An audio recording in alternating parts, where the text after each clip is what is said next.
As they boarded the train to King's Row, Jessica began to get curious about the new recruit. "Who is she?" Jessica asked. "Her name is Miranda. She owns the Capes and Collars brothel in King's Row," Arson explained. "What powers does she have?" Jessica asked, sounding like an inquisitive child. "She creates fantasies from what people desire," Arson said. "And if you ask me if we're there yet, you'll get no ice cream," she added with a smile and mussing of Jessica's hair. Jessica glared at her and sat quietly for the rest of the train ride. Jessica and Arson walked a few blocks from the train station and stopped at a large mansion's great iron gate. Arson pressed the call button on the gate to get someone inside to let them in. "Name?" a woman's voice asked. "Brianna Cobb. I'm here to see Ms. Adams," she said politely. The gate opened and Brianna and Jessica made their way up the driveway to the porch of the mansion. A large man opened the door and beckoned them inside. "Brianna, it's lovely to see you," an elderly gray-haired woman said as she hugged Brianna. "It's good to see you too, Miranda," Arson said with a smile as she returned the woman's hug. "That's her?" Jessica asked. "Brianna, I thought you were a crime fighter, not a babysitter," the old woman said as she pinched Jessica's cheek. "She's adorable. How old is she?" the woman asked. "I'm 24, you old bat," Jessica growled. "This is Jessica, she's my teammate," Arson clarified as she stifled a chuckle. The old woman closed her eyes and morphed into an attractive young brunette. "Sorry about that, hun, I'm Miranda, and I'm only 25, far from an old bat," she said. Jessica looked confused. "I just use that illusion of an old woman to help business. Makes people more inclined to be here if it looks like a long-running business," she said upon seeing Jessica's expression. "So, you ready to go?" Arson asked as she looked at her watch. "Just gotta get my bags," Miranda said and went to the other room to get her things. "Why does it not surprise me that I dislike your friend as much as I dislike you?" Jessica said. "Oh, don't be that way, you know you love me," Arson said as she too pinched Jessica's cheek. Miranda came running into the room after hearing a crash, and saw Brianna getting up off the ground outside after apparently flying through the front door. "Just put that on my tab," she said as she came back into the house, dusting herself off and glaring at Jessica. On the train ride back to the base, Jessica sat in silence, completely ignoring Miranda and Brianna. "Why's she so cranky?" Miranda asked. "She doesn't like being talked down to," Brianna said. "Kind of hard not to be when you're so short and cute," Miranda said with a giggle.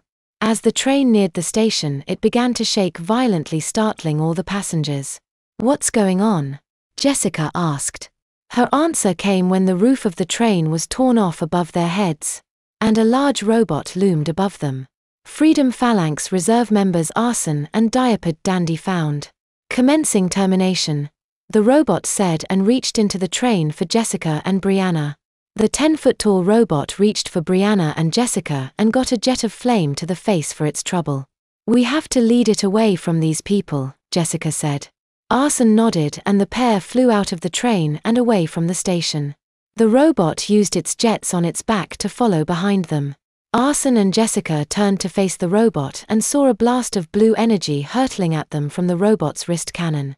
The pair dodged the blast and Arson sent a fireball back in reply, striking the robot in the chest.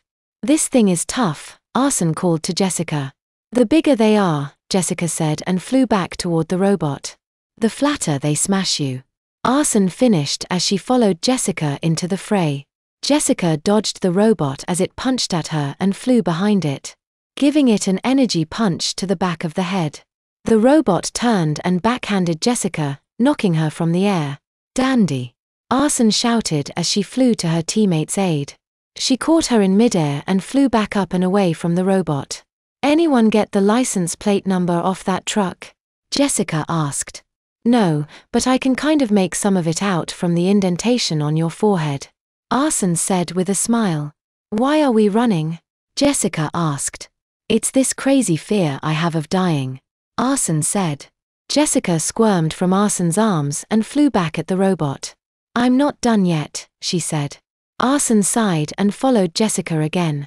As they neared the robot, Arson shot several fireballs at it, each impacting it with a small explosion. Jessica followed these up with a battering ram from her energy-charged fists as she flew into the robot's face. The robot spiraled toward the ground and exploded in the riverbed as it hit the ground. "Nice work, partner," Arson said as she held her hand up for a high five from Jessica. "Ditto, partner," Jessica agreed with a smile. "Diapered dandy and Arson spotted, termination sequence initiated," another robot said. Arson saw a robot approaching from behind Jessica, and Jessica saw the two approaching from behind Arson. "Bail?" Arson asked. "Bail."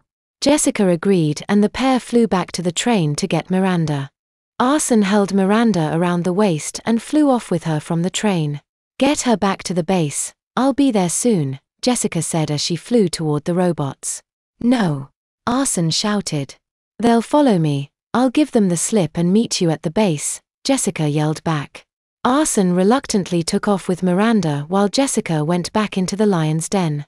Jessica flew in between the three robots and continued away from them. Laser blasts grazed by her as the robots followed behind.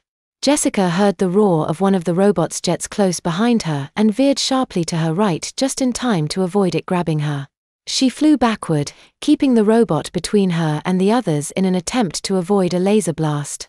Her plan worked until her robot shield exploded after getting blasted in the back by one of its partners. "Wow, the robot world is a dog-eat-dog," Jessica said as the other two robots rocketed at her. Jessica again flew at one of the robots and rammed it with her energy-charged fists. The robot recovered after a moment and blasted at her again. The blast barely missed her, and she hit it again with a charged attack. This time standing on its chest as it fell to the ground with her stone feet kicking it in the face as it tried to recover. Just before it hit the ground, Jessica flew back up, the flames from the wreckage licking at her heels as she ascended. "Where'd it go?" she asked as she scanned the sky for her remaining attacker. She got her answer when she was struck from behind by the robot, sending her hurtling into a skyscraper, smashing the window and the cubicles inside as she crashed through the building, smashing through the opposite window upon exiting.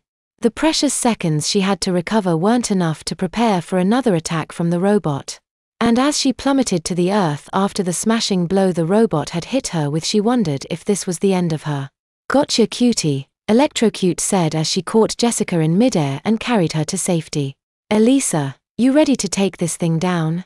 Hannah asked her sister as they neared the robot. "Just try and stop me, sis," Elisa replied as she hurled a barrage of icicles at the metallic attacker, piercing its hide and getting its attention. Freedom Phalanx members Winter Flare and Half-Life Hannah identified. "Proceed with termination," the robot said, and launched several missiles at its opponents. Hannah spread her fingers out and fired radiation blasts from all 10 digits, creating a web of lasers that stopped the missiles in their path, each exploding before they could get into lethal range. Several laser blasts came from the ground at the pair, and they looked down to see 5 more robots ascending to meet them.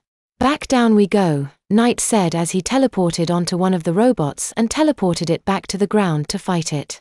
Ataris leaped from a nearby roof and buried his axe into the robot as it flew by him. Severe used her telekinesis to grab a large steel pipe and smash the other 3 back down to the ground. Sue flew with Premiere in tow toward the ground battle and hovered overhead. "I love you," she said as she dropped him into the fight. Premiere blew her a kiss as he fell and then transformed into his stone form in time to smash down onto one of the robots Severe had been fighting. Sue blasted another one with white energy, knocking it into a large scaffold in a nearby construction site. Flower Child ensnared it in a tangle of roots and ripped it limb from limb as it tried to get up. Hannah and Elisa brought down their opponent with a merged blast of ice and radiation that blew the robot into small pieces. The pair flew down to aid their teammates only to find them mopping up the last of them. "Excellent work, everyone. Let's head back before more show up," Knight said, and made his way back to the base with the others.